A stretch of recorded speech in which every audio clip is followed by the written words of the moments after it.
Vamos a comenzar la predicación en el día de hoy, en el cual el título lo he querido nombrar así: agua para los sedientos, agua para los sedientos. El texto se encuentra en Éxodo capítulo 17, versículos del 1 al 6. Y si me acompañan, los leeré juntamente con ustedes. ¿Están allí? Éxodo capítulo 17, versículos del 1 al 6. Cuando estén ahí me dicen amén, hermanos. Amén, gloria a Dios. Y dice así la palabra del Señor: toda la congregación de los hijos de Israel marchó por jornadas desde el desierto de Sin, conforme al mandamiento del Señor, y acamparon en Refidín, y no había agua para que el pueblo bebiera. Entonces el pueblo contendió con Moisés, y dijeron: danos agua para beber. Y Moisés les dijo: ¿por qué contendéis conmigo? ¿Por qué tentáis al Señor? Pero el pueblo tuvo allí sed, y murmuró el pueblo contra Moisés, y dijo: ¿por qué nos has hecho subir de Egipto para matarnos de sed a nosotros, a nuestros hijos y a nuestros ganados? Y clamó Moisés al Señor diciendo: ¿qué haré con este pueblo? Un poco más y me apedrearán. Y el Señor dijo a Moisés: pasa delante del pueblo y toma contigo a algunos de los ancianos de Israel, y toma en tu mano la vara con la cual golpeaste el Nilo. Y ve, he aquí, yo estaré allí delante de ti sobre la peña en Horeb, y golpearás la peña, y saldrá agua de ella para que beba el pueblo. Y así lo hizo Moisés en presencia de los ancianos de Israel. Amén.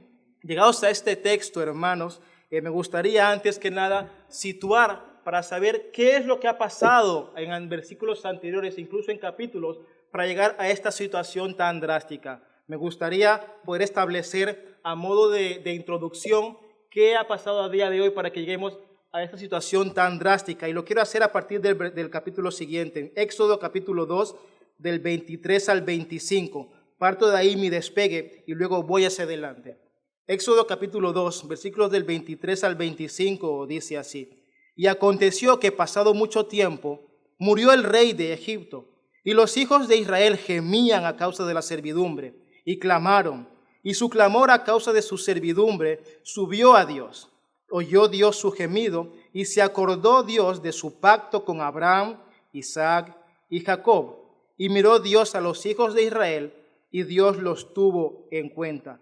Tenemos una situación bastante difícil aquí. Vemos que el clamor, el gemido y la angustia que sentía Israel a manos del pueblo de Egipto era grande en extremo. Nos dice la palabra que el clamor de ellos subió a los oídos del Señor. Y de tal gravedad era la situación por la cual se encontraba el pueblo de Israel, que de alguna manera, por así decirlo, la palabra nos dice que el Señor responde en una primera vez de una manera cuádruple a ese clamor. Vemos pues que en el versículo 24 y 25 se nos da unas acciones que Dios hace conforme a ese clamor que Israel había hecho en el nombre de Él. Vemos que Dios dice que Dios oye el clamor de Israel, Dios oye. Dice también que el Señor se acuerda de Israel, lo dice también el texto. Dice también que mira la aflicción de Israel y también se nos dice que los tuvo en cuenta. Al demostrar esas cuatro acciones de Dios, se nos está diciendo que la situación de Israel era muy mala, grande en extremo. Estaban pasando las de Caín, por así decirlo. Muy dura era su servidumbre. En base a ello, Dios, conforme a su carácter inmutable, conforme a su promesa que no puede negar, conforme a la benevolencia de su amor en Abraham, en Isaac y confirmado el pacto en la descendencia de Jacob, el Señor decide por su propio poder liberar a Israel y darle un destino hacia la tierra prometida. Todos sabemos la historia, ¿verdad? Tenían que llegar a una tierra prometida porque Dios así rompe las cadenas de Israel en base con Egipto y así los liberta hacia una salvación mucho mayor, mucho mayor.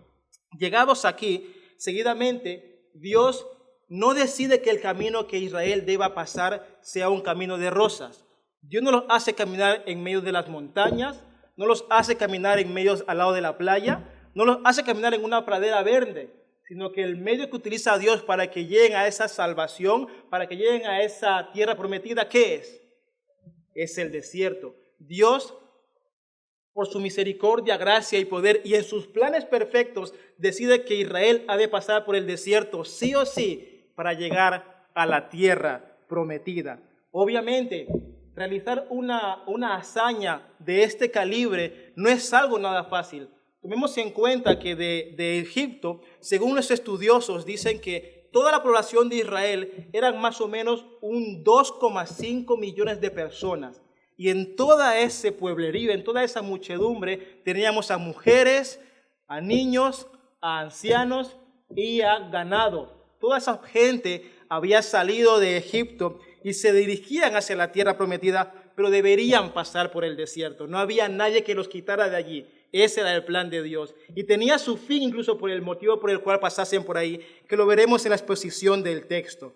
Y aunque la travesía no iba a ser nada fácil, iba a ser difícil en gran manera, Dios había mostrado paulativamente y continuamente, en base a grandes prodigios y milagros, que de continuo estaría con su pueblo. Aparte de cumplir la promesa, Dios en todo el recorrido del camino de Israel hacia la tierra prometida le hace referencia a Israel que Él no los iba a abandonar, que Él no los iba a abandonar.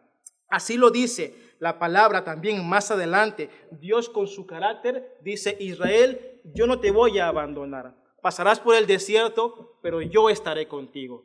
Y si, llegado a este punto, tú puedes decir, ¿qué pensó Israel cuando le dijeron que se fuera a la tierra prometida?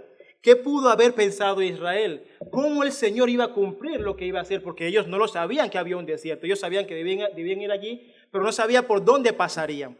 ¿De qué acontecimientos Israel tenía garantía de que Dios iba a cumplir lo que iba a hacer? ¿Hay evidencia alguna del futuro cumplimiento de esa promesa acaso?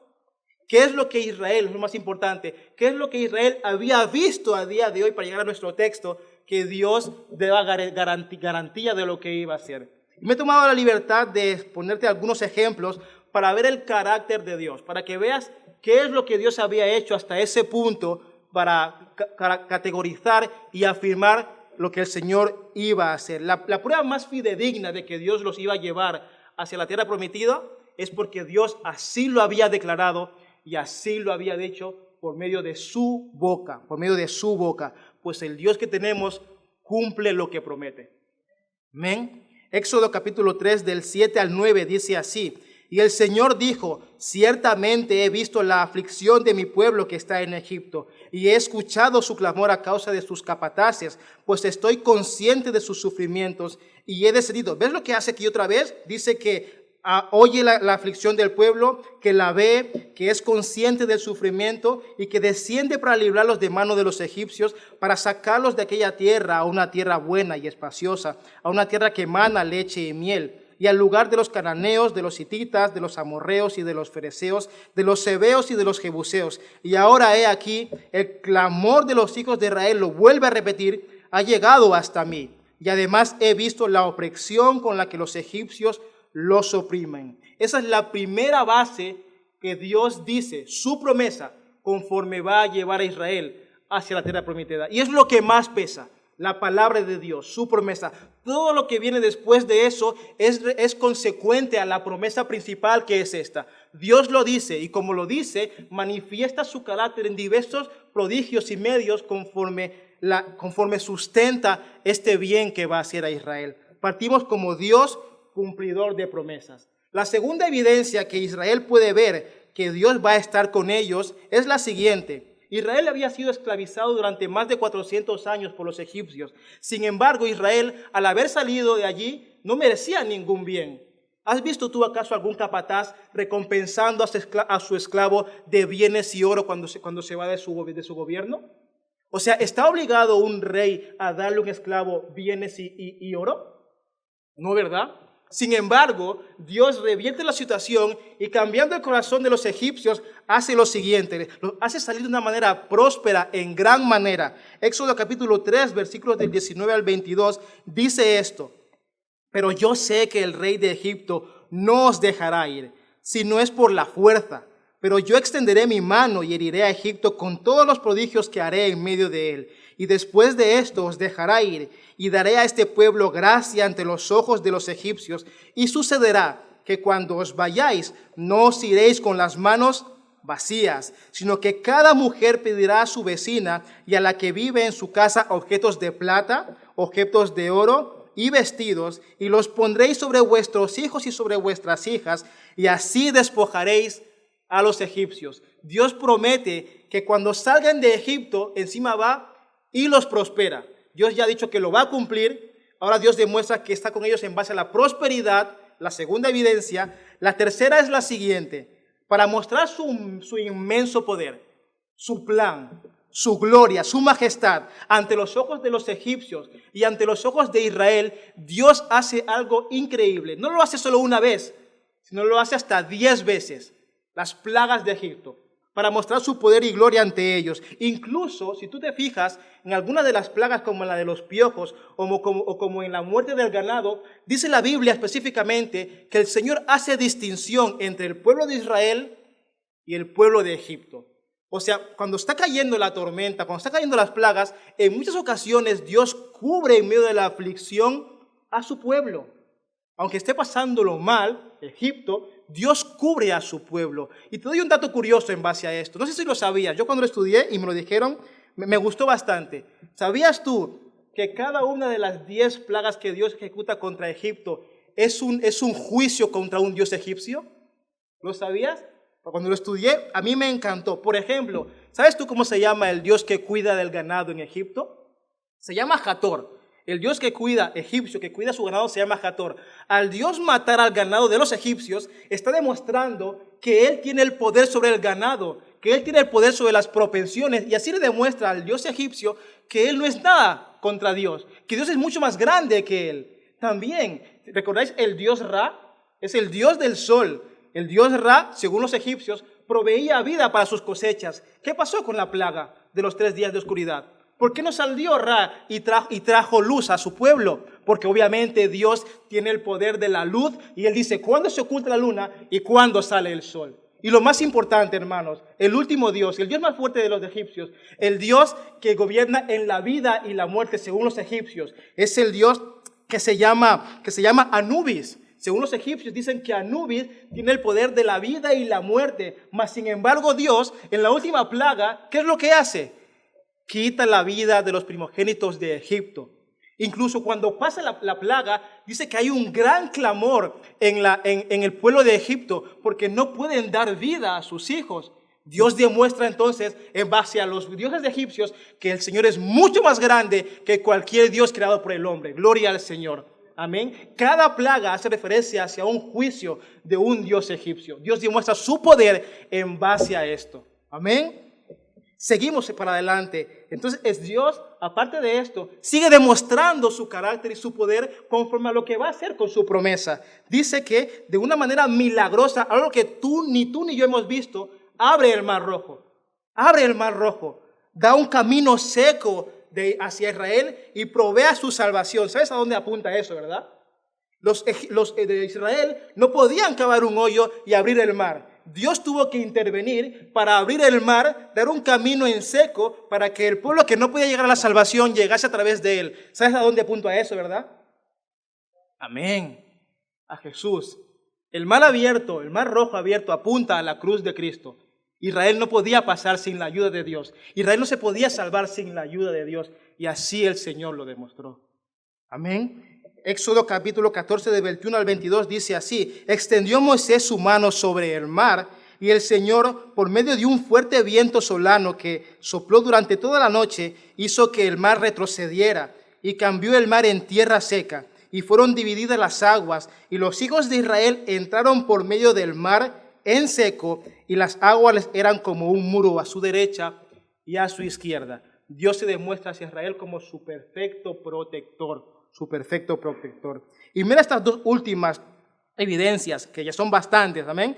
El Señor convierte las aguas de Mara en dulces para proveerles de agua. No es la primera vez que les provee agua, también en nuestra situación, sino que antes de llegar a nuestro texto, Dios también cambia aguas amargas en dulces cuando Israel llega a Mara. Éxodo 15 del 22 al 25 dice así: Moisés hizo partir a Israel del Mar Rojo y salieron hacia el desierto de Shur. Anduvieron 3 días en el desierto y no encontraron agua. Cuando llegaron a Mara no pudieron beber las aguas de Mara porque eran amargas. Por tanto, al lugar le pusieron el nombre de Mara. Y murmuró el pueblo contra Moisés diciendo: ¿qué beberemos?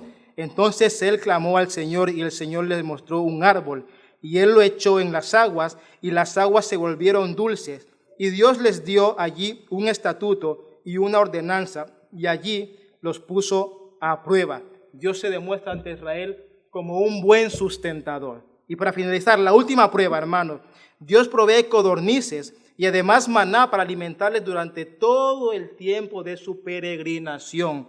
En Éxodo 16:4 dice así: entonces el Señor dijo a Moisés, he aquí, haré llover pan del cielo para vosotros, y el pueblo saldrá y recogerá diariamente la porción de cada día, para ponerlos a prueba si andan o no en mi ley. En el versículo 13 de ese mismo capítulo 16 dice: y sucedió que por la tarde subieron las codornices y cubrieron el campamento, y por la mañana había una capa de rocío alrededor del campamento. Y en el 35 de ese mismo capítulo 2 dice: y los hijos de Israel comieron el maná durante 40 años, hasta que llegaron a la tierra habitada, comieron el maná hasta que llegaron a los límites de la tierra de Canaán. Amén. Dios se demuestra como su perfecto proveedor. ¿Sabes lo que hemos hecho hasta ahora? ¿Qué hemos hecho hasta aquí, hermanos? Si no te has dado cuenta, por ahí lo he escuchado, lo que hemos hecho es describir el carácter de Dios. Hemos partido de la base describiendo el carácter de Dios y sus proezas. Y esa es la antesala para luego llegar a predicar el Evangelio en todas las Escrituras. Hemos visto al Señor haciendo prodigios, lo hemos visto como fiel sustentador, como poderoso guerrero, como protector, como guía, como sustentador, como fiel. Lo hemos visto todo. Lo que hemos hecho es describir realmente a Dios. ¿Por qué hacemos esto? Porque si no sabemos quién es Dios desde el principio, jamás podremos apreciar la gracia mostrada en Él después. Ese es el camino del Evangelio. Una buena evangelización parte de la base de la descripción del carácter de Dios. Tú no puedes ir a una persona que no conoces y decirle: oye, ¿sabes qué? Dios tiene un plan maravilloso para ti. Error. ¿Cómo va a aceptar la salvación si no le haces ver el problema real que el ser humano tiene, que es el pecado? Entonces, lo que quiero hacer aquí primeramente es partir de quién es Dios, de quién es el protector, qué es lo que ha hecho hasta ahora, para así consecuentemente leer de una manera correcta el texto que tenemos delante de nuestros ojos de Éxodo 17. Porque si no ves qué Dios ha hecho, qué es lo que ha sustentado, cómo se ha demostrado, jamás verá la gracia que hay aquí en este versículo. Vamos a leer entonces los primeros 4 versículos de nuestro texto. Y dice así: toda la congregación de los hijos de Israel marchó por jornadas desde el desierto de Sin, teniendo en cuenta lo que Dios había hecho hasta ahora. Sígueme con cuidado. Conforme al mandamiento del Señor, y acamparon en Refidín, y no había agua para el pueblo que bebiera. Entonces el pueblo contendió con Moisés y dijeron: danos agua para beber. Y Moisés les dijo: ¿por qué contendéis conmigo? ¿Por qué tentáis al Señor? Pero el pueblo tuvo allí sed, y murmuró el pueblo contra Moisés y dijo: ¿por qué nos has hecho subir de Egipto para matarnos de sed a nosotros, a nuestros hijos y a nuestros ganados? Llegados a este punto, hermanos, leyendo otra vez con el carácter que realmente pertoca este versículo, ¿qué produce en tu corazón esto? Cuando Dios ha demostrado de tantas maneras que va a estar con Israel, ¿qué produce en ti? ¿Produce alegría? ¿Produce alabanza? ¿No produce acaso tristeza? ¿Frustración? ¿Cómo puede un pueblo en el cual Dios ha demostrado muchas veces que lo va a sustentar decir estas palabras, hermanos? Así es como se lee este versículo, viendo lo que Dios ha hecho atrás y llegando a Él a un punto consecuente conforme a lo que realmente se lleva. La frustración del pueblo quejoso de Dios. ¿Lo ves? Si no lo leyeras así, carecería de sentido. Y entonces, llegado a este punto, ante esta balanza, habiendo describido quién es Dios, quiero entrar de lleno al texto que tengo delante hoy. Quiero que veáis lo que Dios ha demostrado, cómo lo sigue haciendo y qué es lo que da para saciar. ¿Qué es lo que da para saciar?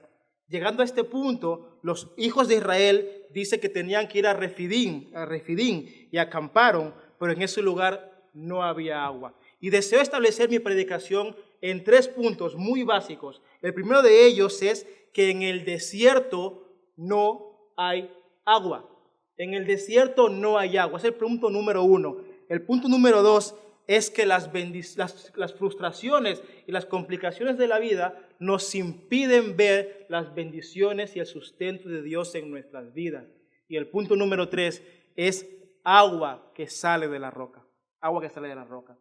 Y confío en Dios que me ayude para poder predicar su palabra y no extenderme ni a izquierda ni a derecha, sino ser cristocéntrico, realmente lo deseo. Llegados aquí, en el desierto no hay agua, no tiene agua. Después de haber caminado durante una muy buena distancia, el pueblo de Israel estaba cansado y sediento, como muchas veces tú y yo estaríamos en esa misma situación, seguramente, cansados y sedientos. Pero, desafortunadamente, no había agua en el lugar. No había agua en el lugar. Las personas pronto se molestaron y dice el versículo 2, el pueblo contendió con Moisés y dijeron, danos agua para beber. Y Moisés les dijo, ¿por qué contendéis conmigo? Y seguidamente dice, ¿por qué tentáis al Señor? ¿Por qué tentáis al Señor? De la misma manera que el pueblo intentó buscar saciar su sed en Moisés, en este mundo terrenal, en ese desierto, actualmente el ser humano sigue haciendo exactamente lo mismo. Dice Eclesiastés 1:9, no hay nada nuevo debajo del sol. No hay nada nuevo debajo del sol. La gente a día de hoy, en el desierto de sus vidas, las personas siguen buscando una sed que no puede ser saciada. Siempre tienen sed, siempre buscan saciar sus medios de vida. No solo me estoy refiriendo a una sed física, me refiero a una sed que va mucho más allá de lo físico, una sed espiritual, una sed espiritual. El diario vivir, las frustraciones, los sueños no cumplidos, los errores que cometemos durante cada día de nuestras vidas, todo eso en un conjunto hace que se desarrolle en nuestro corazón de humano una necesidad que ha de ser aplacada. ¿Te ha pasado alguna vez? ¿Te ha pasado cuando a veces tienes muchas cosas encima que no sabes qué hacer, que tienes sed, que tienes ganas de solución? A mí me ha pasado eso como humano que soy, y seguramente a ti también. A mí me ha pasado eso. Esto solo es que el ser humano siempre busca una solución a todos sus problemas, a todos. Las personas se sienten sedientas de una solución, de una respuesta, de un bálsamo que aplaque esa sed durante su diario vivir, a una respuesta que desean recibir y así permita aliviar las muchas frustraciones que pasamos durante cada día de nuestras vidas.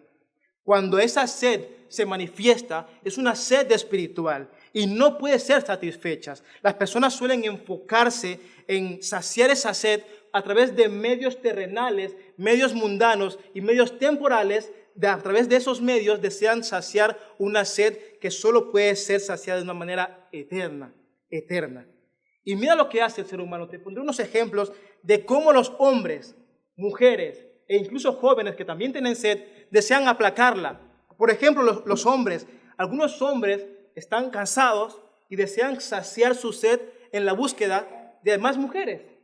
Hay hombres que en este mundo no les vale haber hecho el pacto de sí quiero delante del altar. Desean buscar más, desean saciar su carnalidad. Y eso es un síntoma muy grave de falta de agua espiritual. Desean buscar esa agua terrenal en mujeres. También lo hacen muchas veces comprando cosas terrenales. Por ejemplo, a muchos hombres les gusta comprar coches, bienes materiales, trajes, conocimiento, intentando saciar su sed en cosas que son de este mundo. Algunos incluso irresponsables que tienen familias intentan olvidar las penas y las responsabilidades que lleva un matrimonio a través del alcohol. A través del alcohol, creyendo que el alcohol las hace desaparecer. El alcohol no hace desaparecer los problemas, los agrava, incluso los hace olvidar, pero no hace que desaparezcan. Que tú te olvides es otra cosa, pero siguen ahí, ¿o no? Siguen ahí, ¿verdad? Los hombres intentan saciar eso. Explícame tú esto. ¿Por qué hay muchos ricos que no se sienten felices con la vida que tienen? Te doy un ejemplo. Michael Jordan. ¿Sabes quién fue Michael Jordan? Uno de los mayores jugadores de básquetbol en los años 90. ¿Sabes a día de hoy qué está haciendo ese hombre? Tiene dinero, tiene fama, tiene gloria. Y le hicieron una entrevista. ¿Qué es de tu día? ¿Qué es de tu diario vivir? Y él dijo, literalmente, me siento vacío. Me siento vacío. Un hombre que tuvo fama, gloria y dinero, ¿cómo puede decir que se siente vacío?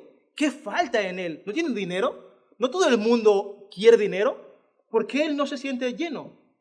Porque está saciando su sed en algo que es temporal y terrenal, que es el dinero. Y muchos hombres hacen lo mismo. Muchos hombres hacen lo mismo. Incluso pasa en la iglesia. Hay personas que desean servir. Yo amo a Dios, quiero servir a Dios y quiero hacer esto. Pero realmente no desean servir, desean ser vistos, que no es lo mismo. Muchos hombres desean aplacar esa sed de servidumbre buscando el servicio en la iglesia. Y a veces solo desean un servicio público. Mira, por ejemplo, el panel de traer las sillas. Está vacío. ¿Dónde estamos los demás hombres? ¿Solo queremos púlpito? ¿Solo queremos publicidad? ¿Qué demuestra eso en nuestro corazón? ¿Deseamos saciar la sed que tenemos en algo terrenal? Que Dios nos libre de eso. Esos son algunos casos que pasan en los hombres. Buscan saciar esa sed en medios terrenales. También los jóvenes tienen sed, por si no lo sabéis. También los jóvenes tienen sed. Por ejemplo, los jóvenes a día de hoy desean saciar esa sed de ser aceptados buscando amistades que muchas veces no les convienen. Hay hombres, niños y niñas y jóvenes que desean tener muchas amistades creyendo que la cantidad de amigos va a saciar el hecho de ser aceptados. Otros jóvenes, por ejemplo, gastan su tiempo, su sed de gastar el tiempo en videojuegos. Yo no digo que jugar videojuegos sea malo, pero exceder un tiempo en la búsqueda de él sí que lo puede ser. Sí que lo puede ser. Sobre todo si esa búsqueda de jugar videojuego quita tu tiempo en relación con el Señor. Ahí hay un problema muy grave. Hay un problema muy grave. ¿Qué más? Los jóvenes, por ejemplo, solo desean fiestas, algunos, la mayoría de ellos, borracheras, salir con chicas. Yo me he dado cuenta de algo muy, muy drástico en los jóvenes. A día de hoy parece que hay una profunda necesidad de aceptación en los jóvenes. Muchos jóvenes no tienen identidad propia. Parece ser que si no perteneces a un grupo selecto de jóvenes o si no vistes o te comportas como la sociedad quiere que lo hagas, eres un excluido. Muchos jóvenes están pasando a día de hoy por una crisis de identidad terrible. Por una crisis de identidad terrible. Solo desean ser aceptados a través de ciertos patrones de conducta. ¿Os habéis fijado? Sí, por ejemplo, te pongo un ejemplo. ¿Cuántos jóvenes a día de hoy tienen TikTok? Muchísimos. ¿Qué hay de aquellos que no lo tienen? ¿Cómo les tratan sus amigos? ¿De qué hablan con ellos? Parece ser que si solo tienes TikTok, solo puedes tener amigos con que tienen TikTok. ¿Y qué hay de los que no tienen? Muchos jóvenes quieren sentirse aceptados buscando esas cosas. Otros, por ejemplo, van con los pantalones rotos, llevando la moda de este mundo, y si no la llevan conforme a lo que la sociedad dice, no son aceptados. No tienen amigos. Parece ser que como más roto llevas el pantalón, más aceptado eres. No sé si hay un tipo de bucle ahí o qué pasa. Pero parece ser que los jóvenes tienen una crisis de identidad terrible. Por ejemplo, las redes sociales. Las redes sociales. Mucha gente desea tener muchos followers, muchos likes en Instagram, muchos retweets en Twitter y buscan saciar su sed, muchos jóvenes e incluso adultos, en esas cosas. Te pondré un caso muy personal que tuve yo cuando estaba en la universidad, cuando tenía unos 19 años más o menos. En el primer año de mi universidad, consolidé una amistad con amigos. Era mundano, ¿vale? Era mundano y obviamente no había conocido a Cristo. Conocí unos amigos. En el segundo año de ese año lectivo, queríamos abrir fronteras. Queríamos conocer a más gente. Obviamente, según la universidad, no conoces a toda tu clase. No eres muy popular. Entonces, tú lo que haces es abrir tus fronteras. Llegó un momento en una conversación con una gente que no conocían, que eran unos nuevos integrantes al grupo de amigos, que me preguntaron esto. Oye, sí, no sé qué, yo tengo Facebook. Y dije yo a aquel entonces, ¿qué es Facebook? Me dijo, sí, Facebook, la red social. Digo, ¿y eso qué es? Le dije yo, con 19 años. Y me dijo la chica, claro, me acuerdo que era una chica, me dice, ¿no tienes Facebook, John Jairo? Y miró a un amigo mío así, y me quedé así, digo, no tengo Facebook. Pero ¿cómo puede ser que no tengas Facebook? Y si estamos aquí hablamos de todo, y no sé qué. ¿Sabes lo que hice yo después de acabar ese día lectivo? Crearme un Facebook. Crearme un Facebook. ¿Sabes por qué? ¿Sabes por qué? Buscando la aceptación del mundo. Buscando la aceptación de amigos. ¿Cuántas veces tú no has hecho lo mismo? ¿Cuántas veces no has ido a la presión social para meterte, para encajar como puzzle en esta sociedad? ¿Lo has hecho alguna vez? Estoy seguro que sí, estoy seguro que sí. ¿Por qué un joven a día de hoy no le puede preguntar a otro joven, oye, ¿cuál fue el último libro que te leíste? ¿El último qué? Sí, el último libro. Un joven preguntando a otro joven cuándo fue el último libro que se leyó o sobre qué fue. Pues no se habla de eso, ¿verdad que no? Leer un libro, eso es ¿para qué? Para gente que es quedada, por ejemplo. Hoy los jóvenes, por ejemplo, no leen libros. Y si les dices que lean libros, leen, pues, Más ahí lo que leen. 50 sombras de Grey, cosas así, y nada edificante, ¿verdad? Entonces, hermano, joven, adulto, mujer, anciano o anciana, tu identidad no puede estar definida por lo que la sociedad dice. Tu identidad no puede estar definida por los patrones que el gobierno dice. Ni siquiera puede estar definida por tu conjunto de amistades, ni por tu ropa de vestir. Hermano y hermana, nuestra identidad ha de estar establecida por la palabra de Dios y Cristo. Eso es lo más importante, ¿o no? Si no te arraigas a Él, corres el peligro de buscar una identidad que cambia continuamente bajo los valores de este mundo, y pasa lo que pasa a día de hoy, que hoy te sientes perro, te sientes cabra, te sientes farola, y no hay ninguna identidad puesta allí. Atesora lo que Dios ha dicho en Génesis 1, 26 al 27. Dios lo dice así: y dijo Dios, hagamos al hombre a nuestra imagen, conforme a nuestra semejanza, y ejerza dominio sobre los peces del mar, sobre las aves del cielo, sobre los ganados, sobre toda la tierra y sobre todo reptil que se arrastra sobre la tierra. Creó pues Dios al hombre a imagen suya, a imagen de Dios lo creó, varón y hembra los creó. Amén. Amén. Ese es el ancla de la identidad del ser humano. No está hablando de los ángeles, no está hablando de los serafines, ni siquiera está hablando de los querubines, ni de los 4 seres vivientes. Está hablando de seres humanos.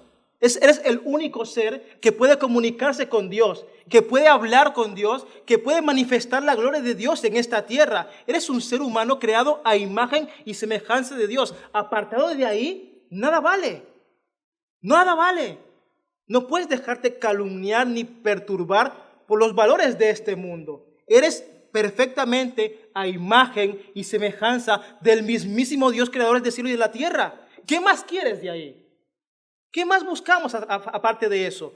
Si no somos seres creados a imagen de Dios, jóvenes, mujeres, hombres, niños. Amén. ¿Qué más buscamos de ahí? Nada más. También las mujeres tienen sed.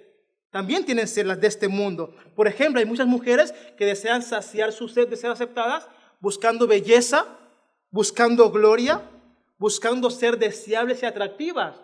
¿O no?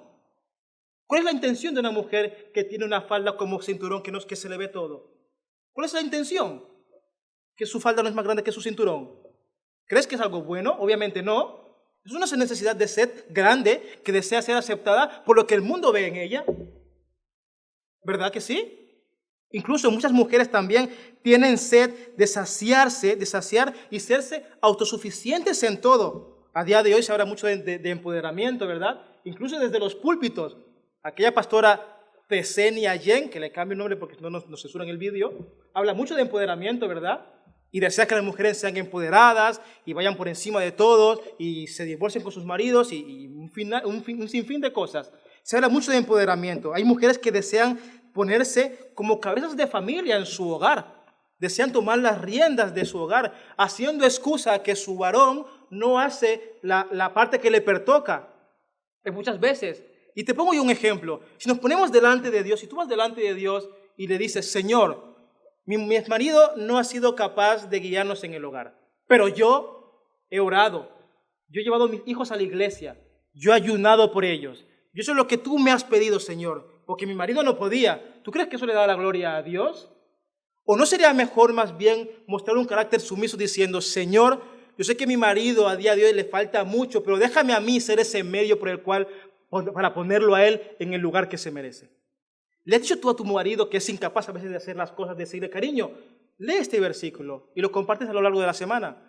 ¿Le has hecho la carga más fácil de lo que ya tiene? ¿Has sido tú ese medio ayudador como ayuda idónea a poner al hombre en el lugar que se merece y no has usurpado el lugar que a él le corresponde por causa de tu ego y por tu causa de autopromoción en el hogar? ¿Te has sometido a la palabra del Señor o no, mujer? Es un ejemplo muy claro. Incluso hay mujeres que están casadas en familias, obviamente, que desean saciar su sed de ser completas en un hijo. Y yo no digo que tener un hijo sea algo malo, pero si el fin de una familia o una mujer es sentirse completa en dar a luz a un hijo, hay un problema muy grande. Eso quiere decir que Cristo no es suficiente para ella. Y eso es un problema bastante grande. Así que a través de esos ejemplos quiero darte a entender que hay sed en este mundo. Hay una sed que no puede ser saciada por medios terrenales. En el caso de Israel, al comenzar la predicación hemos visto que culparon a Moisés y le reclamaron que les diese agua para beber. Pero déjame decirte, la sed de un corazón necesitado, no hay ser humano que la pueda saciar. Y remarcamos esto que he dicho, en esta vida, que a veces puede verse como si fuese un desierto, no hay agua para saciar tu sed espiritual. Y es más, no hay nada físico que pueda cubrir a plenitud una necesidad espiritual. No hay nada temporal que pueda saciar una sed eterna. No la hay. En este mundo no la hay. Naturalmente no existe.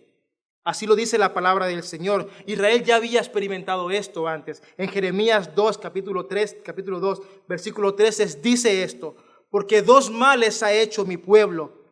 Me han abandonado a mí, a Dios, fuente de aguas vivas, y han cavado para sí cisternas agrietadas, que en otras versiones dice cisternas rotas, que no retienen el agua. Israel ya había pecado en esto. Había buscado saciar su sed terrenal en algo temporal y no en Dios. Y Dios dice que comete un doble pecado: abandonarlo a Él y abandonarlo. Abandonarlo a Él, y han cavado cisternas rotas, que encima cogen agua, pero las pierden. Y ese es el hombre a día de hoy, hermanos, buscando agua en cisternas que son rotas, en modas, en aceptación, en lujuria, en todo eso que no puede ser saciado. Incluso Jesús también lo dice a la mujer samaritana en el pozo, en Juan capítulo 4, versículo 13. Respondió Jesús y le dijo: todo el que beba de esta agua volverá a tener sed. Volverá a tener sed. Y te pregunto yo a ti, hermano y hermana, ¿de qué tienes sed a día de hoy? ¿Qué es aquello que te falta, que dices, que te hace sentir insatisfecho contigo mismo? ¿Es un coche? ¿Es una casa? ¿Es una esposa? ¿Es un marido? ¿Es un hijo? ¿De qué tienes sed? ¿Qué pasaría si a lo largo de tu vida, a los 80 años, en caso llegas, si es que llegas, Dios no ha cumplido tu deseo terrenal en esta tierra? ¿Estarías frustrado? ¿No sería para ti suficiente la salvación de Dios?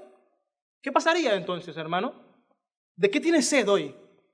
Pregúntalo en tu corazón. ¿De qué tienes sed hoy? ¿Un mejor trabajo? ¿Un mejor transporte? ¿De qué tienes sed hoy? Y ese es el punto número 1. Hermanos, en el desierto de esta vida no hay agua. Punto número 2. La desesperación conduce a las personas a desenfocarse y negar las bendiciones de Dios. Ante la necesidad de beber que el pueblo tenía, comenzaron a lamentarse por todo, incluso de la liberación que Dios les había dado. Y dice así el versículo 3, pero el pueblo tuvo allí sed, y murmuró el pueblo contra Moisés y dijo: ¿por qué nos has hecho subir de Egipto para matarnos de sed a nosotros, a nuestros hijos y a nuestros ganados? En su sed, Israel, ellos le preguntaron a Moisés del por qué los había sacado de Egipto. Sus quejas fueron hacia Moisés, pero no fueron unas quejas superficiales, no fueron triviales. Dice la palabra de Dios que Moisés temió ser lapidado por ellos. Versículo 4.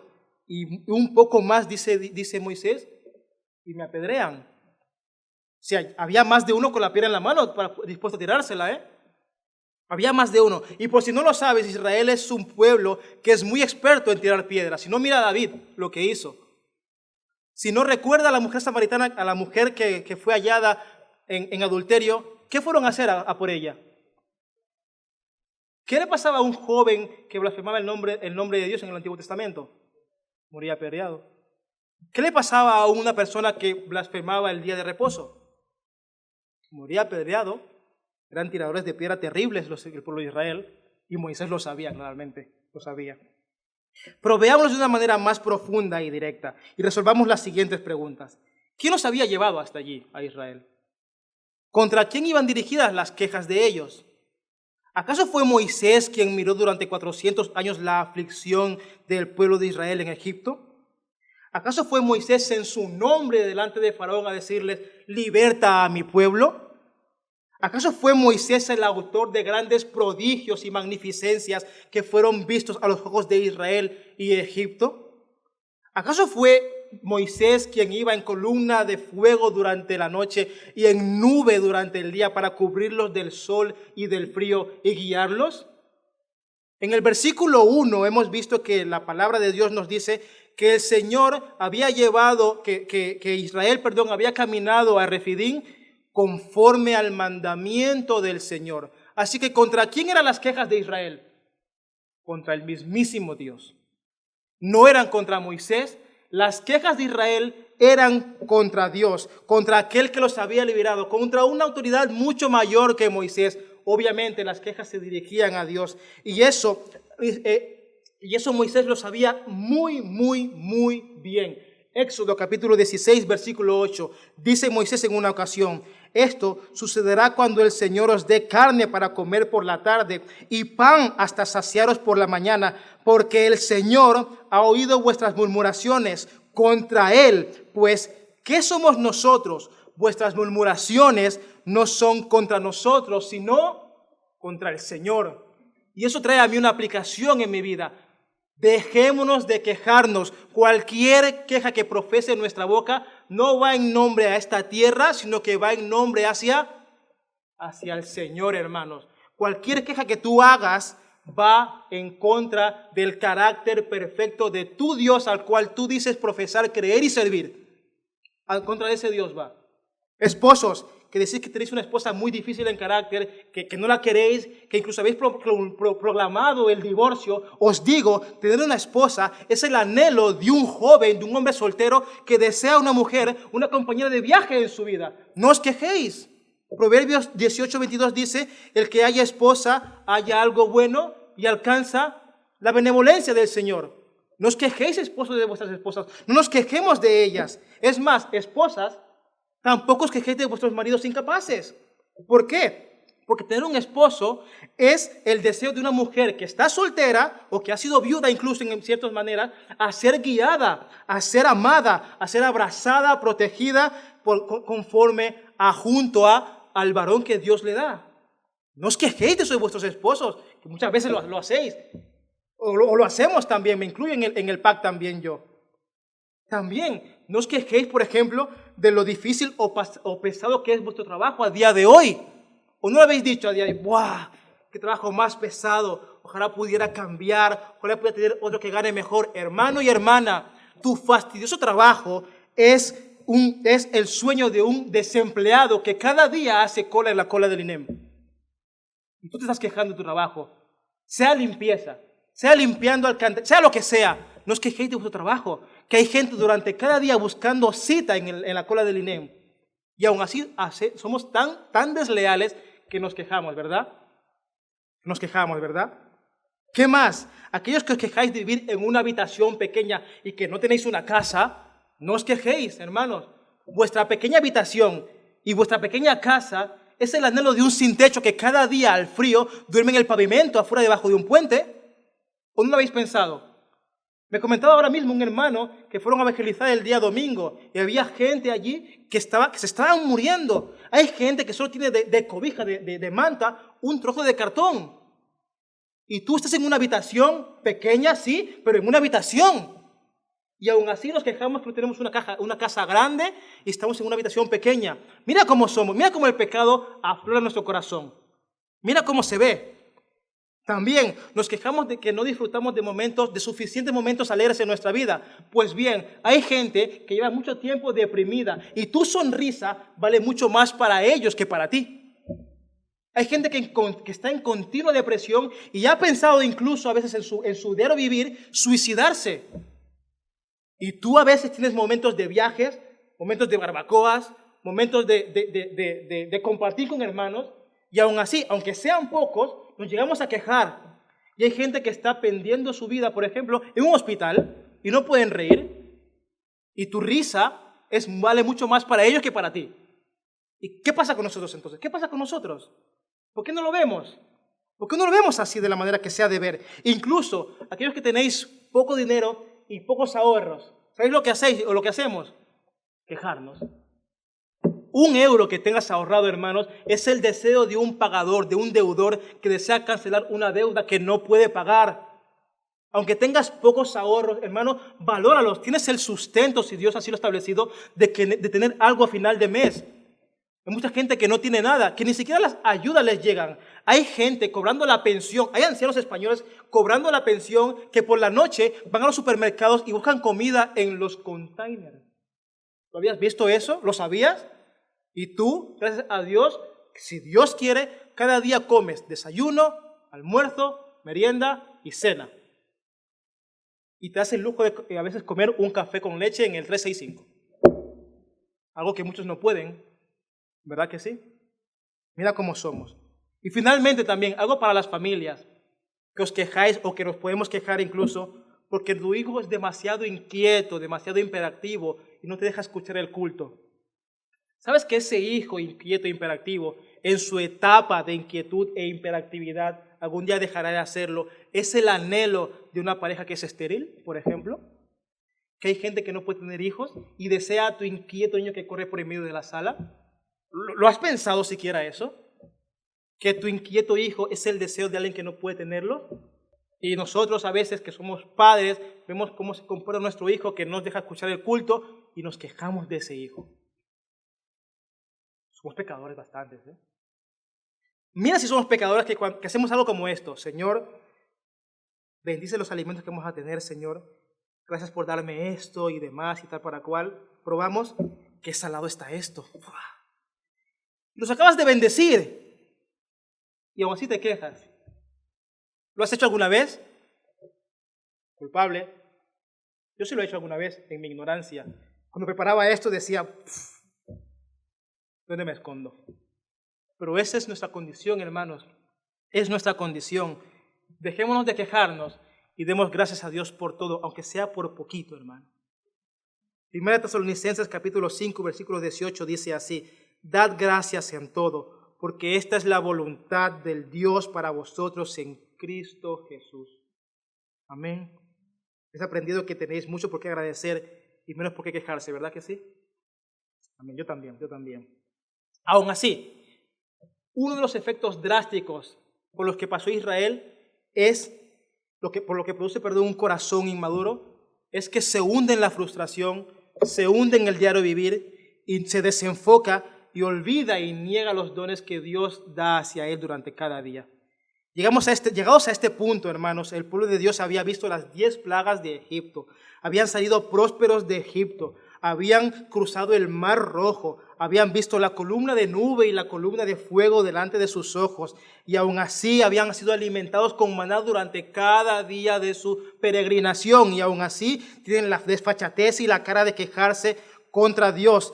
El corazón desagradecido hace eso, se concentra en su ego, en su necesidad particular y quita de su mente al Dios omnipotente y eterno. ¿Qué es lo que hace en nuestra vida, en nuestro continuo caminar? Las frustraciones hacen que nos desenfoquemos, Pero hay algo precioso aquí también, que no todo es malo, que también hay algo bueno aquí. Hay alguien en esta escena que no actúa como deberían actuar los demás. Por ejemplo, vemos a reaccionar a Israel en quejándose contra el Señor, ¿no? Pero hay alguien que no lo hace. Moisés. Moisés había caminado con ellos desde Egipto hasta el desierto, ¿sí o no? Sí.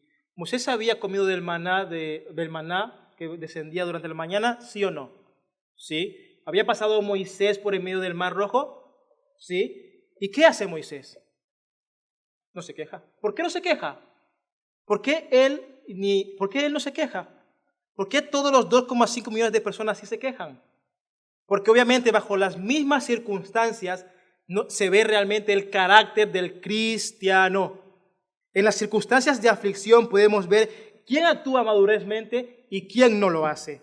A diferencia del pueblo que se vuelve contra su guía, que es Moisés en aquel momento, y no sigue su ejemplo, Moisés sí lo hace de manera correcta y se aboca en oración y clamor al Señor. Es más, la vida de oración y clamor al Señor por parte de Moisés no es algo trivial, es algo que continuamente se ve en las Escrituras. Hemos visto al principio del versículo que él clama a Dios porque teme por ser apremiado por el pueblo de Israel. Y además también otro ejemplo, en Números 11:2 dice en una ocasión que entonces clamó el pueblo a Moisés, y Moisés oró al Señor y el fuego se apagó. O sea que Moisés sí buscó a Dios en el momento de la aflicción, cosa que el pueblo no hizo. Eso me enseña a mí que en el momento de aflicción yo no debo actuar como Israel lo hizo, sino que debo actuar como Moisés lo hizo. Por algo él es maduro y la palabra dice que no hay ninguno manso como él. Entonces, mi deber como cristiano, como hombre o mujer que cree en la providencia y habiendo visto la magnificencia de Dios, es doblar mis rodillas. Amén. Es doblar mis rodillas. Este es el corazón de un hombre que conocía a Dios y conocía de sus proezas. Ese es el corazón de un hombre que amaba al Señor. Ese es el corazón de un hombre que en un momento de extrema angustia conoce a qué Dios le cree y deja registradas en la Biblia una de las palabras más grandes y prominentes que está escrita en todas las Escrituras. Ese es el corazón de un hombre que en un momento dice: Señor, si tu presencia no va a ir conmigo, no nos saques de aquí. Ese es Moisés. Ese es un corazón de un hombre maduro, al cual tú y yo también debemos imitar. Aquel hombre que en el momento de aflicción le dice: Señor, si tú no me envías contigo a ese destino, por favor, no me saques de aquí. Moisés sabía en quién creía. Moisés recordaba cada una de las beneficencias y benevolencias de Dios mostradas por Israel. Moisés lo sabía. No actuó como Israel. Actuó como realmente se merecía la situación que lo apremiaba. Amén. La desesperación entonces hace que se nuble nuestro juicio de las personas y desenfoca a las personas y hacen que neguemos las bendiciones de Dios, no recordando obviamente que Dios está con nosotros como lo estuvo con Israel. Salmo 78, 40 al 43 dice así: el salmista sabía lo que los israelitas habían hecho en aquel tiempo y así lo expresa en este Salmo 78, 40, 43.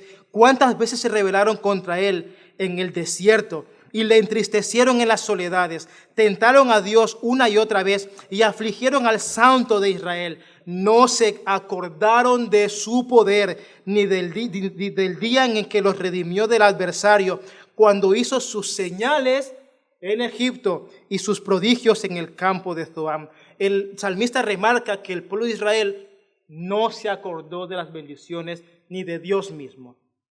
Y te digo yo, hermanos, son las 8:30 de la noche al día de hoy. En lo que llevamos de día, ¿has profesado alguna queja en el día de hoy?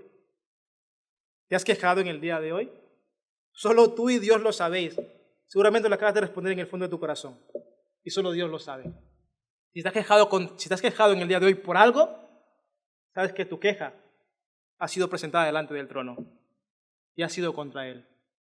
Que Dios nos ayude a guardar nuestra lengua, de no quejarnos por las circunstancias que pasamos en esta vida. Porque en esta vida, hermanos, este leve y momentáneo tiempo de tribulación produce un cada vez y mayor eterno peso de gloria, haciendo referencia a que cualquier tribulación que pasemos aquí no se da para nada en comparación a la gloria eterna con Cristo Jesús. Así que si hemos de pasar por un desierto durante esta vida terrenal, es por algo, porque lo que nos espera después es mucho mayor. Gloria a nuestro Dios. Gloria a nuestro Dios. Amén, hermanos. Así que no te desenfoques. Mira las bendiciones de Dios en tu vida. Si estás vivo y sentado aquí en el día de hoy, es porque Dios así lo ha querido y Dios te ha bendecido. ¿Lo has visto? Cuando cogías el coche a venir aquí, ¿en qué pensabas? ¿Un día más de culto? ¿Un día más de escuchar la palabra? ¿Pensaste que Dios te había guardado en todo este día? ¿Lo pensaste siquiera? Espero que sí. Espero que hayas venido con un corazón dispuesto a escuchar y dispuesto a darle gloria en retribución de gracias a lo que Él hace durante cada día de nuestras vidas. Incluso cuando dormimos y roncas, Él también te está cuidando. Sí, también lo hace. También lo hace. Porque Él no duerme. Él sí está allí. Amén. Y el punto número 3 para finalizar, hermanos. Si te has dado cuenta, lo que he hecho es primeramente establecer quién es Dios, sus proezas, su magnificencia y su carácter. Y luego en el punto número 1 y número 2, lo que he descrito en el fondo de todo es a un corazón no regenerado, un corazón que se queja, un corazón que tiene sed, un corazón que busca aplacar su sed en las cosas de este mundo. Estoy preparando la antesala, presentando a Dios, presentando cómo vive el mundo a día de hoy. Y aquí el punto final, la solución a todo esto. Porque si no fuera así, de nada serviría la predicación. De nada serviría la predicación si no sale el autor principal de toda la Escritura. Amén. Finalmente, punto número 3, la roca herida da agua. A pesar de su aparente olvido de las bendiciones recibidas por el pueblo de Israel, el Señor decidió dar una solución de sed a los israelitas. El Señor le dijo a Moisés, versículo 6, y golpearás la peña y saldrá agua de ella para que beba el pueblo. Y así lo hizo Moisés en presencia de los ancianos de Israel, haciendo referencia que tendría que haber testigos de ese milagro, porque los ancianos eran considerados como personas dispuestas y prominentes en el pueblo de Israel. A día de hoy también tenemos la costumbre, al menos nosotros los jóvenes y también adultos, a reverenciar la sabiduría de los ancianos, ¿verdad que sí? Lo que hacemos es, aquellas personas que tienen canas por su experiencia de vida y son mayores de edad, aceptamos sus consejos. Es muy poco sabio no aceptar un consejo de una persona mayor. Es muy poco sabio. Israel así lo hacía. Ellos escuchaban a los ancianos. Incluso aquí se nos dice que a quien Moisés lleva para presenciar ese milagro es a los ancianos de Israel. La mayor seguridad de que Dios iba a dar la solución al asunto se encuentra en las palabras del versículo 6, yo estaré delante de ti sobre la peña en Horeb. De alguna manera Dios está diciendo que va a estar en la peña o sobre la peña, o hasta podríamos decir que se identifica con la peña el mismo Dios. Entonces, lo que está diciendo Dios no es algo trivial ni algo de poca importancia, sino que Dios está diciendo, yo mismo voy a intervenir de manera personal en darle agua a este pueblo. Y así el Señor lo va a hacer. El hombre no puede satisfacer su necesidad de sed por sí mismo. Dice Dios, soy yo quien hará el milagro para aplacar su total sed. ¿Entiendes el peso teológico de esas palabras?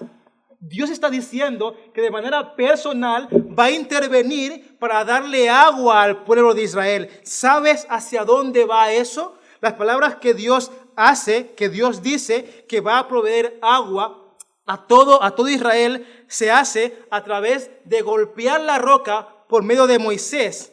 La misma vara que en el versículo 5 había sido utilizada para manchar el Nilo en sangre, es la misma vara que Moisés utiliza para herir la roca. ¿Ves la referencia? A través de ese acto de golpear la roca, brotó agua suficiente para saciar la necesidad de todo el pueblo de Israel, tanto de niños como de ganado como de ancianos. El milagro operó cuando la roca fue golpeada y herida. Entonces el agua brotó en gran abundancia. Dios entonces sacó y libertó al pueblo de Israel de su estado de esclavitud. Y Dios ejecuta su milagro a través de la rotura de la roca y así satisface la necesidad de todos, trayendo agua a ellos. Y todo lo que comenzó por Él, por medio de Él y para Él, fue solucionado por Él.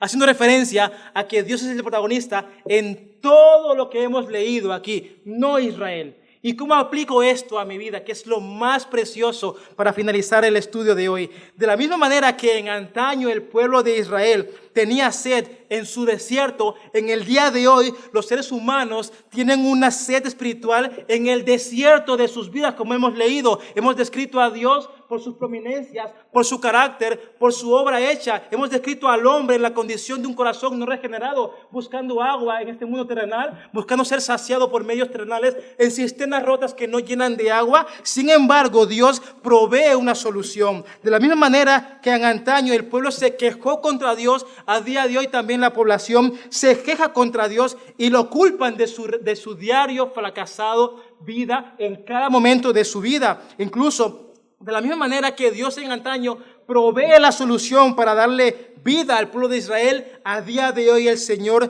también salva a su pueblo, y para que no se muera de sed, se provee a Él mismo para salvar a los seres humanos, como el mismo Dios que satisfizo la sed de Israel en aquel entonces, en el pasado, se toma la libertad de intervenir de manera personal, baja a la tierra y sacia la necesidad de ser espiritual en los seres humanos en el día de hoy. Él ya ha enviado la verdadera agua, Él ya ha roto la piedra, Él se ha manifestado aquí en la tierra con el único fin de traer salvación y agua de vida para todo aquel que viene en brazos abiertos para su benevolencia y gloria. Y así lo dice la palabra en 1 Corintios capítulo 10, versículos del 1 al 4, dice así: porque no quiero que ignoréis, hermanos, que nuestros padres todos estuvieron bajo la nube y todos pasaron por el mar. Y en Moisés todos fueron bautizados en la nube y en el mar. Y todos comieron el mismo alimento espiritual. Y todos bebieron la misma bebida espiritual, porque bebían de una roca espiritual que los seguía. Y la roca era Cristo. La roca era Cristo, hermanos. La verdad central de todo el pasaje que hemos leído hoy es que Cristo es la roca que fue herida para darnos agua de vida a ti y a mí. Y aún está disponible en este mundo para todo aquel que desee beber de él. En el momento de hoy, la roca que Moisés golpeó representaba a Jesucristo. Y el golpe que Moisés ejecuta es la cruz de Cristo a través de la ira de Dios que cae encima de él y el sufrimiento en la cruz. Además, el agua que brota de su cuerpo, de Jesús, cuando el centurión le mete la lanza, hace referencia al Espíritu Santo, a la salvación que trae a través de su agua en los sedientos. El Señor Jesús fue ofrecido para que nosotros podamos tener vida en abundancia. La roca fue herida, gloria a Dios. Jesús ya fue sacrificado. Ahora nosotros tenemos libre acceso al Señor. Tenemos oportunidad de perdón, habiendo bebido agua de salvación, y así a través de Él ser constituidos sus hijos si nos arrepentimos por nuestros pecados. Así que en este día, hermanos, si no conoces a Dios, o si lo conoces, o si lo has abandonado, te pido por favor que consideres beber cada día del agua de vida, que busques a Cristo Jesús, el cual es la roca que fue herida y trayó vida de salvación en este momento. No hay nada más, no hay nada que pensar. Está la cisterna, la cual no se rompe, la cual se llena, la que trae abundancia en vida eterna a todo aquel que está dispuesto a buscar sus brazos de benevolencia y gloria. Confía en Cristo Jesús y cree en Él y síguele hasta el final de tus días. Bendito sea Dios. Y no morirás en el desierto de esta vida temporal, pues Él ha aplacado tu necesidad de sed con el agua de vida de su salvación y vida eterna. Amén, gloria a Dios. Juan 4, 13 y 14 dice así: respondió Jesús y le dijo: todo el que beba del agua de esta volverá a tener sed, pero el que beba del agua que yo le daré no tendrá sed jamás, sino que el agua que yo le daré se convertirá en él una fuente de agua que brota en vida eterna. Y para finalizar, si haces esto, un acto de confianza, de buscar a Dios, de arrepentir de tus pecados y aceptar la salvación que Cristo Jesús da, Dios dice que en Juan 1:12 que te constituye como para todos los que le recibieron y les dio derecho a todos los que recibieron y les dio el derecho de llegar a ser hijos de Dios, es decir, a los que creen en su nombre. Gloria a Dios. Dios se manifestó en esta tierra y caminó. Sus sandalias fueron llenas de polvo para que tú y yo fuéramos a Él en un acto de bondad y misericordia para buscar el perdón de nuestros pecados. Y así Dios en esta tierra a día de hoy aún sigue dando vida a aquellos sedientos, aún sigue dando vida a todos aquellos que desean abrazarle, pues no hay persona allí en el cielo, en la tierra, ni debajo de la tierra que haya podido decir que Jesús le ha rechazado. Es más, todos aquellos que están arriba y aquí en la tierra pueden decir, aquellos que le han aceptado, que Dios siempre estuvo dispuesto a abrir sus brazos a su salvación eterna y aplacar su necesidad de sed. Gloria a Dios, hermanos. En esta vida que es muy difícil, Dios sigue dando agua para que todo aquel que le busca siga saciándose cada día de la salvación eterna que hay en Cristo Jesús. Esa es la verdad central de este pasaje, hermanos, que Cristo es la roca que fue herida para que tú y yo tengamos agua de vida eterna. Amén, amén y amén. Vamos a orar, hermanos. Vamos a orar. Señor y Padre Celestial, te damos gracias, Señor, por tu santa palabra. Personalmente, Señor, yo sé que soy muy incapaz en todo esto, Señor. Que solo soy un humano al cual tú has llamado aquí delante de tu santo pueblo y que no tengo el honor ni siquiera de compartir una palabra, Señor. Pero espero que en el día de hoy, Señor, haberme puesto detrás de ti en un recóndito más pequeño para que tú, Cristo Jesús, seas exaltado en esta predicación, Señor. Hemos visto tu carácter, tu obra, tus milagros, Señor. Te hemos descrito a ti primeramente. Hemos descrito la condición del hombre que no te conoce, Señor. Y finalmente hemos visto tu salvación allí en la roca a través de la herida que fue ejecutada a través de la vara de Moisés, Señor. A través de esa agua de vida, Señor, en el día de hoy podemos cantarte y bendecirte y te damos 1.000.000 de gracias por haberte manifestado en nuestras vidas y permite ahora, Señor, a vivir una vida piadosa, a no quejarnos por nada de lo que nos pasa en este mundo, más bien dando gracias en todo, Señor, a verte a ti en cada circunstancia de la vida para sustraer qué nos quieres enseñar en cada momento de aflicción, pues siempre hay algo que tú deseas que aprendamos. Así lo dice la palabra, que todo lo que pasa a los hijos de Dios opera para bien conforme a los que fueron llamados en su santo nombre, Señor.